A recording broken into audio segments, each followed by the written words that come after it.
বাবা Kaiser Kaiser একটু বসো, আমি চা বানিয়ে নিয়ে আসি। ঢাকায় থাকো?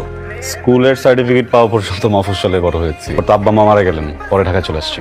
আত্মীয় স্বজন? আমার বাবার যা কিছু ছিল সবকিছু দখল করে ওনারা ভালো আছেন। আমি রোশনের কাছে যেটা শুনলাম, তুমি জব করতে চাও না, বিজনেস করতে চাও না, কিছুই করবে না।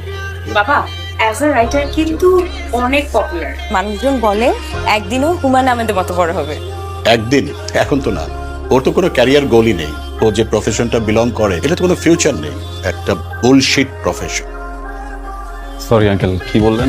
আমি বলেছি বুলশিট প্রফেশন। আপনার কাছে মনে হচ্ছে যে রাইটিং প্রফেশন বুলশিট। ভালো কোন প্রফেশন মনে হয় আপনার কাছে? দুর্নীতি করা, ঘুষ খাওয়া। Shut up! কি বলছো তুমি? আপনি আপনার বুকে হাত দিয়ে বলেন তো, এই যে আপনার বাড়িতে আপনি এরকম দাবি সোফা রেখেছেন, আপনি যে স্যালারি পান ওটাতে যায়, আপনি ঘুষ খান না? কাইজার এটা দেখার দায়িত্ব কি তোমার?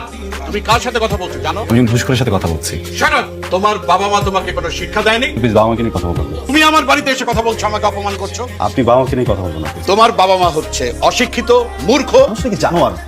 সে তখন থেকে দেখছি বাবা একটা কথা বলে তুমি কথা বলেই যাচ্ছ। উনি একটা বয়স্ক মানুষ, উনি না হয় তোমার কোনো কথায় বিরক্ত হয়েছে, তাহলে একটু বুকটা বন্ধ করে রাখো। কাইজার বেশ বাসা থেকে বের হবো। আমার বাবা মাকে নিয়ে কাইজার আমার বাসা থেকে বের হো। আমি আমার দারোয়ান আজকে রাখতেছি না, এটা আমার ফাইনাল ডিসিশন। আমার সাথে আর কোনো ধরনের যোগাযোগ করবে না, বের হো। বের হো কাইজার।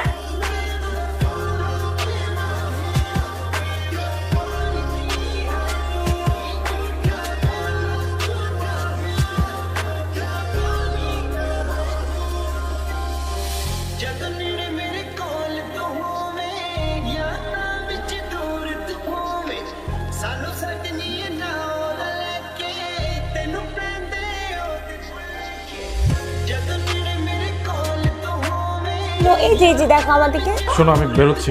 কেন ব্রেকফাস্ট করবে না? অফিসে কি একটা ঝামেলা লাগছে, এক্ষুনি গিয়ে আমার ম্যানেজারের সাথে বসতে হবে। আমি নাস্তা অফিসে করে নেবো না। হ্যাঁ, বাবা চলে গেছে, বাবা আসবে আবার। তোমাকে কতবার সাবধান করছি, কথা শোনো না। কোম্পানির পলিসির বাইরে গিয়ে দিনের পর দিন অনিয়ম করছো, ঘুষ খাইছো। মনে করছো কিচ্ছু হবে না, কেউ জানবে না। নতুন সিওর ব্যাপারে আমি তোমার বলিনি, এখন তদন্ত হবে। চাকরির আশা করো না, কিভাবে জেলে যেতে না হয় সেরকম তদন্ত। আপনি না শুধু শুধু ভয় পাচ্ছি। সব লেটার ফেটার কিচ্ছু না স্যার। এই তদন্ত কমিটি বসাইছে তো সিইও স্যারের টাকা খাওয়ার ধান্দা। 2-3টা বান্ডেল দিয়ে দিলে সব কিছু কাম হয়ে যাবে স্যার। ট্রাই করে দেখো যদি কিছু করতে পারো।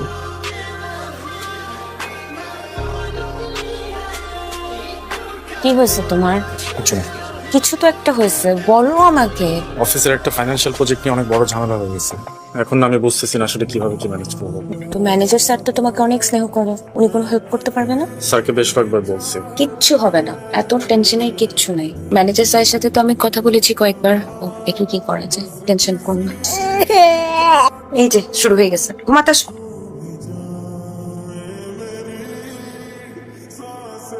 আমি আসলে আপনার সাথে একটা জরুরি বিষয়ে কথা বলতে এসেছিলাম। আমি বোধহয় বুঝতে পারছি আপনি আসলে কোন বিষয়টাকে মিন করছেন। আপনার আসলে অনেক আপসেট হয়ে পড়েছে।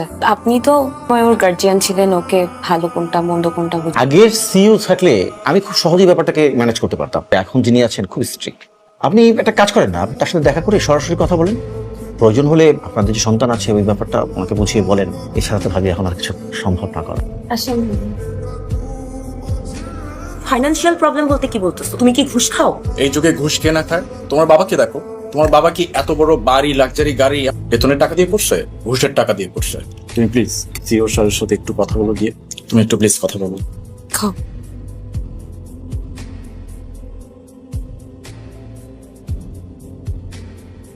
কাইজার, টিমের সবাইকে কনফারেন্স রুমে আসতে বলুন। কাইজার, আমাকে বলুন আগামীকাল আসতে। আপনাকে যেন ফোন করে তারপর আসে।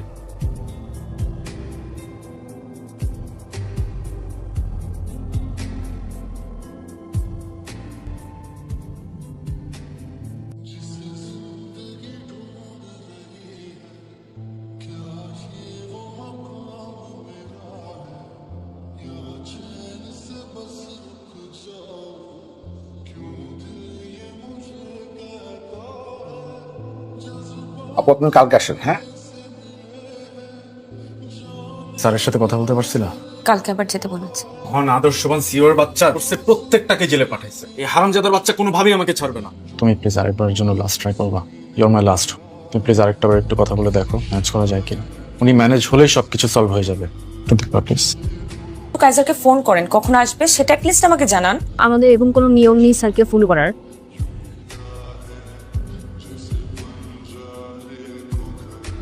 আমার সাথে কথা বলার জন্য কি 5টা মিনিট সময় নেই তোমার হাতে? আপনি আপনি এখানে ম্যাডাম প্লিজ। বলুন। আমার হাজবেন্ডের নাম আবরার ফাহিম। ওর এগেনস্টে তদন্ত কমিশন গঠিত হয়েছে, কিন্তু ও কিছু করে নাই। জি, ইনভেস্টিগেশনে কি অবস্থা? বিশেষভাবে খেয়াল রাখবেন অপরাধী যেন সর্বোচ্চ শাস্তি হয়। আপনি আসতে পারেন।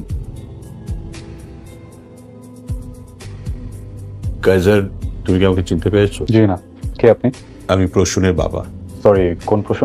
আমি আসলে এসেছিলাম আবরার ফাহিমের ব্যাপারে কিছু বলার জন্য। ছেলেটার যদি এখন জেল জরিমানা হয়, আমার মেয়েটার দুধের বাচ্চাকে নিয়ে অসহায় অবস্থা করবে। সমাজে একটা শিশুর বাবা যদি জেলে থাকে, তার বেড়ে ওঠাটা স্বাভাবিক হয় না।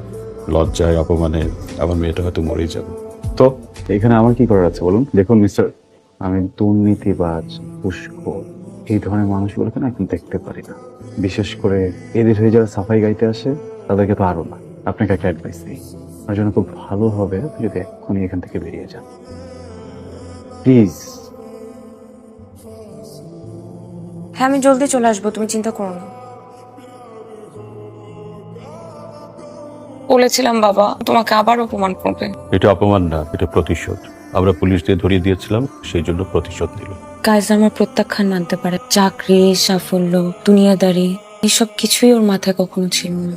একদিন সব পাল্টে যায় কাইজার, পাল্টে গেল আমার জীবন। কাইজার, তুমি কি চাও আমার থেকে? আমার জীবনটাকে তুমি তছনছ করে দিতে চাও?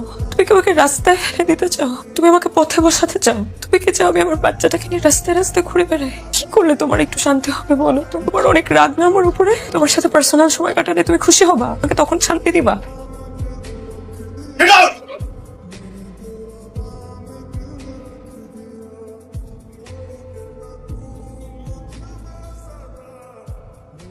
মিসেস ফাহিম, আমি খুবই দুঃখিত আপনাকে এমন একটা জায়গায় রেখেছি। আসলে যে বিষয়ে আপনার সাথে কথা বলবো আপনার জন্য খুব সম্মানজনক না, তাই অফিসের সবার সামনে বলতে চাইনি। আপনি বেশ কয়েকবার অফিসে এসেছেন আমার সাথে কথা বলার জন্য, কিন্তু আমি আপনাকে সময় দিইনি। আপনি নিশ্চয়ই ভেবে নিয়েছেন এর পিছনে ব্যক্তিগত কোনো কারণ আছে। আমি বা আমার কোম্পানি আমরা প্রফেশনাল কথা বলতে চাচ্ছিলাম। এখানে আপনার হাজবেন্ডের করা সব ফ্রডের ডিটেলস আছে। সচেতন মানুষ হিসেবে পুরোটা দেখে আমাদের বলবেন এর সাথে আমাদের কি করা উচিত। তোমার যেটা ভালো মনে হয় তুমি করো, আমার তোমাকে বলার কিছু নেই। মিসেস ফাহিম, আমরা অবিবেচক নই। আপনার পরিবারের বিষয়টা আমরা ভেবেছি, আপনার সন্তানের বিষয়েও ভেবেছি। অ্যাপয়েন্টমেন্ট লেটার আপনি চাইলে কাল থেকে জয়েন করতে পারেন। Thank you. ওয়েলকাম। কাইজার, আমাকে কি একবার নাম ধরে ডাকবেন? গুড লাক প্রসন্ন।